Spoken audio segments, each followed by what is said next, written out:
Assalamualaikum warahmatullahi wabarakatuh. Selamat pagi anak-anak kelas 9. Ya, tetap semangat belajar IPA pada hari ini, Senin 10 Agustus 2020. Kita pada pagi hari ini akan membahas soal yang Ibu berikan pada minggu lalu, yaitu soal buku paket IPA halaman 65 sampai 67. Kemudian nanti halaman 78 dan kemarin halaman 92 sampai 94 ya. Mari kita bahas satu persatu. Kamu buka tugas kalian yang sudah kalian kerjakan. Nanti kalau salah, kemudian kamu coret terus dibetulkan ya. Untuk halaman 65 sampai 67 itu gambar tentang struktur bunga. Struktur bunga yang pertama yaitu namanya itu putik ya, di tengah itu satu lebih besar ya daripada di sekelilingnya, itu namanya putik ya, sebagai bagian betina dari bunga. Kemudian nomor 2, paling atas itu namanya kepala putih. Kemudian di bawahnya kepala putih ada tangkai putih. Kemudian nomor 4, nah ini adalah bakal buah ya, yang ada di luar ini, yang berada di sebelah luar. Nomor 4 itu adalah bakal buah. Kemudian di dalamnya, di dalam bakal buah ini adalah bakal biji. Seperti yang ini adalah bakal biji yang di dalam, dan di luar adalah bakal buah. Kemudian bagian nomor 6, ya ini. Nomor 6 ini namanya kelopak bunga. Nomor 7 adalah tangkai bunga. Nomor 8 ini adalah benang sari ya. Ini satu keseluruhan ini ya, ini benang sari. Kemudian terdiri dari ya, nomor 9 ini adalah tangkai sari. Kalau tadi tangkai putih, nomor 3 itu kalau ini tangkai sari. Ya. Kemudian nomor 10, ya ini kepala sari. Kalau tadi nomor 2 kepala putih, ini kepala sari. Jadi ini bagian dari benang sari atau bagian jantan dari bunga. Kemudian nomor 11 ya, terakhir ini adalah mahkota bunga. Jadi ini adalah struktur bagian-bagian bunga pada tumbuhan berbiji tertutup atau angiosperma.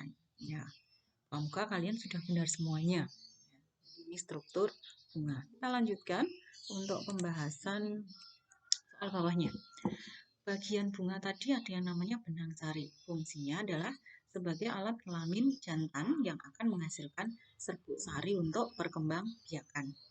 Kemudian yang kedua ada putik. Putik itu sebagai alat kelamin betina ya. Jadi yang menghasilkan ovum dan bakal biji untuk perkembangbiakan.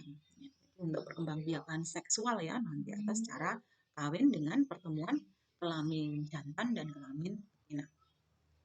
Kemudian ada mahkota bunga, itu berfungsi sebagai perhiasan bunga untuk menarik perhatian serangga atau hewan lain, yang tentunya untuk membantu dalam proses ya penyerbukan, sehingga warna mahkota itu selalu menarik. Misalnya merahnya mencolok, kuningnya mencolok ya, jadi untuk menarik perhatian serangga.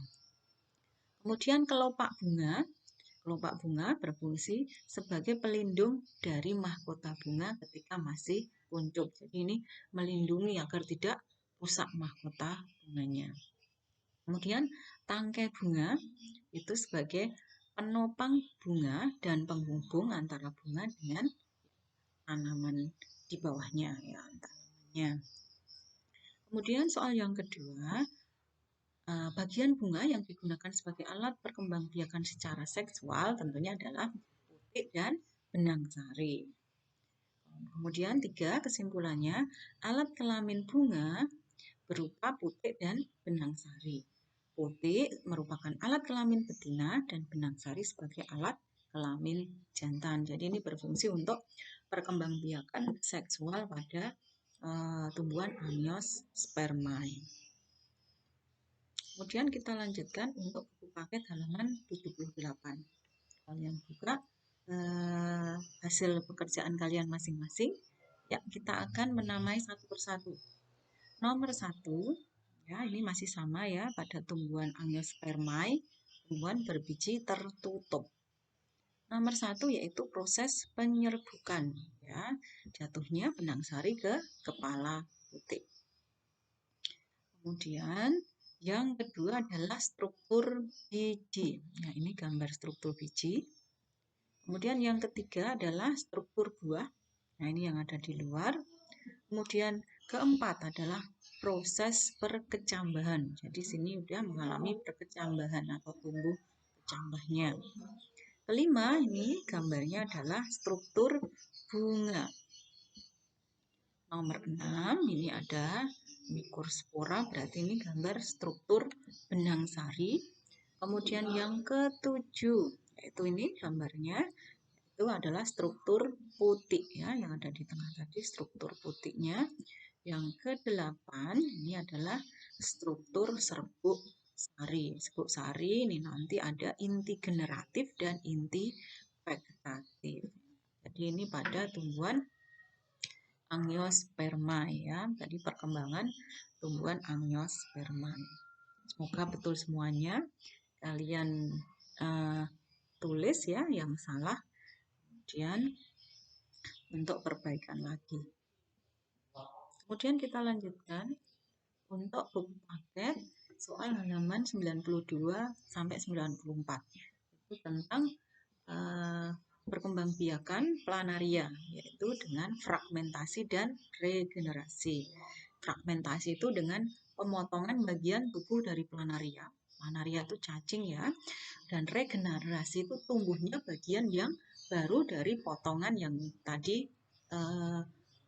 potongan yang sudah dilakukan oleh planaria dalam perkembangbiakannya. Jadi setelah mengalami fragmentasi, bagian tubuhnya terpotong, maka dari potongan itu akan tumbuh potongan baru yang disebut regenerasi. Pertanyaan pertama, apa yang akan terjadi bila planaria dipotong bagian tengah tubuh atau melintang? Jadi dipotong ini separuh ini, ya, separuh tubuhnya. Maka potongan tubuh planaria akan membentuk bagian tubuh yang hilang.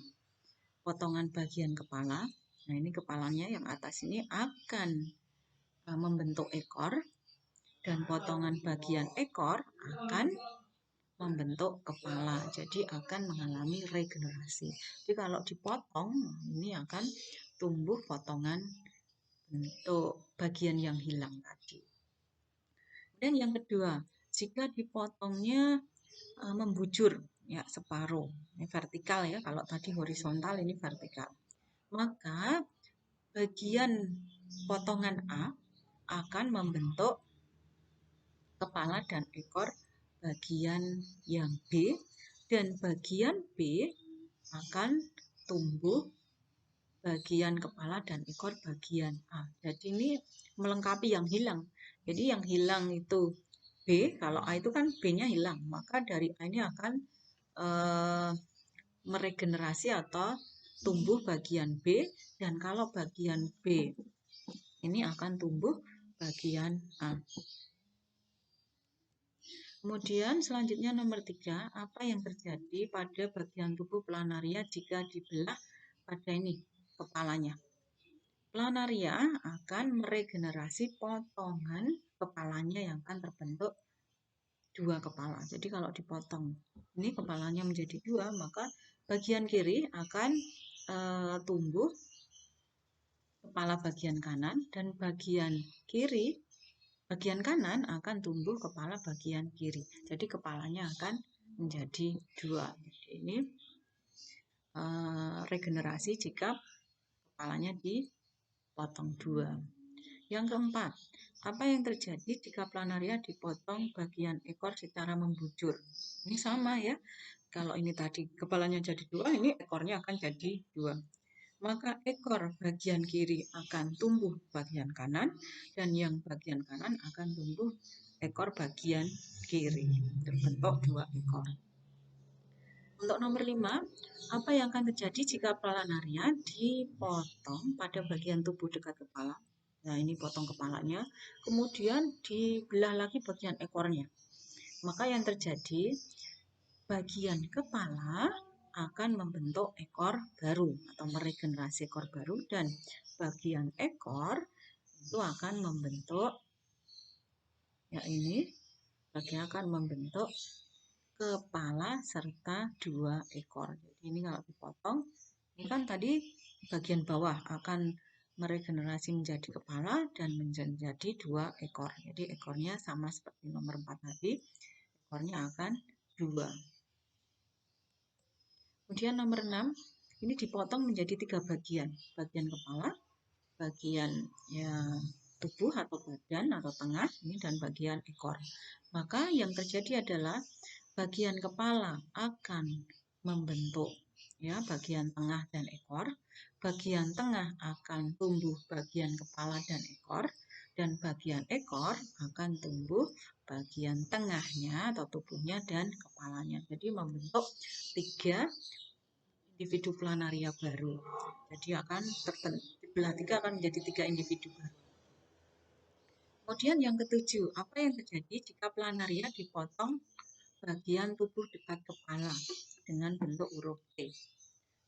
Yang terjadi maka bagian ini kepala akan membentuk ekornya, ya, tubuh dan ekornya, dan bagian ekor ini akan membentuk kepala, ya, kepala yang ke kiri karena dipotong menjadi 2, yang sebelah kiri ini akan membentuk kepala bagian kiri dan yang sebelah kanan akan terbentuk kepala bagian kanan. Maka akan terbentuk 2 kepala baru. Jadi dari potongan yang T tadi akan terbentuk potongan baru yang berbentuk 2 kepala. Ya, demikian tadi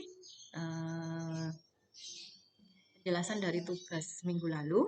Kemudian untuk tugas hari ini, kerjakan soal buku paket IPA halaman 103 sampai 104 dan halaman 112 dan sampai 115. Kerjakan di buku tulis masing-masing, langsung jawabannya saja, waktunya 1 minggu. Nah, minggu depan kita bahas bersama-sama lagi. Tetap semangat belajar di rumah, tetap jaga kesehatan. Semoga anak-anakku tetap sehat semuanya, tetap semangat belajar. Terima kasih. Akhirul kalam. Wassalamualaikum warahmatullahi wabarakatuh.